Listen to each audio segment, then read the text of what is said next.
اس کے بعد تفسیر سے متعلقہ آخری بات یہ کہ قرآن عظیم کی تفسیر جب انسان کرنا چاہے تو کون کون سی چیزوں سے قرآن کی تفسیر ہو سکتی ہے۔ اس میں کم از کم 7 قسم کے مآخذ ہیں جن سے ہم قرآن کی تفسیر کر سکتے ہیں۔ پہلا تو خود قرآن ہے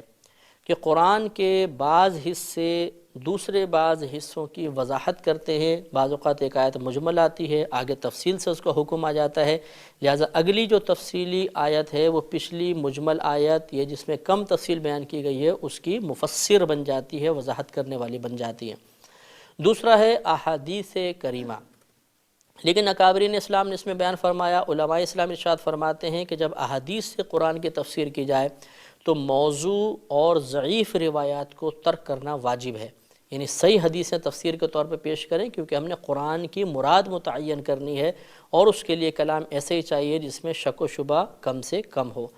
تیسرا ہے صحابہ کرام کے اقوال کے ذریعے، صحابہ کرام کے اقوال اگر صحیح سند سے منقول ہو جائیں تو ان اقوال سے بھی قرآن پاک کی مراد متعین کی جاتی ہے۔ چوتھا ہے تابعین کے اقوال،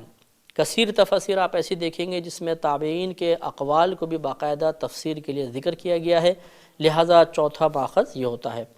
پانچواں لغت ہوتی ہے۔ امام مالک رحمۃ اللہ علیہ اس کی اہمیت بیان کرتے ہوئے ارشاد فرماتے ہیں کہ جس شخص کو لغت عرب کا علم نہ ہو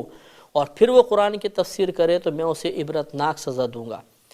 چنانچہ امام مالک رحمۃ اللہ علیہ کے اس قول سے معلوم ہوا کہ لغت عرب کو جانے بغیر، اس سے رہنمائی حاصل کیے بغیر قرآن پاک کے کسی لفظ کا معنی متعین کرنا کبھی درست نہیں ہو سکتا ہے۔ پھر اس کے بعد یعنی علم لغت عرب حاصل کرنے کے بعد پھر ہم معنی متعین کریں تو گنجائش نکل سکتی ہے۔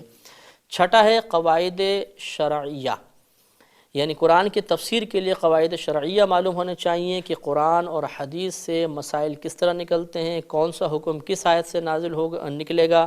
کون سی آیت کس حکم کے بارے میں نازل ہوئی اور کس طریقے سے احکام کا استنباط ہوگا، کس آیت سے فرض ثابت ہوگا، کس سے واجب، کس سے سنت، کس سے فقط نفل۔